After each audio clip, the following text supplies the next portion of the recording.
Сәлем достар, бүгін біз сіздермен осындай керемет болып пісетін кекс дайындайтын боламыз. Ең алдымен каналға жазылып, лайк басып, пікірлеріңізді қалдырыңыздар. Біз ең алдымен осылай 2 жұмыртқамызды қантпен араластырып, жақсылап миксерлеп алатын боламыз.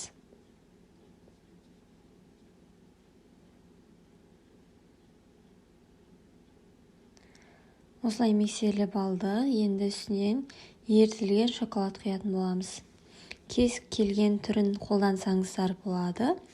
Және де сүт құямыз. Жақсылап араластырып аламыз. Мен қосылатын заттардың ингредиенттерін описанияға қалдыратын боламын. Соны скриндап алып істесеңіздер болады. Үстіне 1 шай қасық содамызды салып, ұнымызды салып араластыратын боламыз.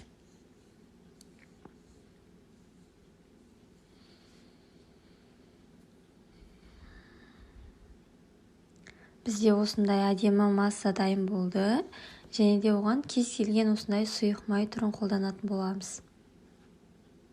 Тағы да араластырамыз жақсылап. Бізде осымен дайын болып қалды. Мысалы, өздеріңізге ұнайтын формада істесеңіздер болады. Менде арнайы формаға пісіретін боламын. Қызып тұрған пеште 180 градуста пісіреміз. Осындай арнайы формаға құямын осылай. Және де пісіріп алатын боламын. Нәтижесінде осындай керемет кекс дайын болды. Қонаққа немесе отбасыңызға пісірсеңіз өте керемет болып шығады.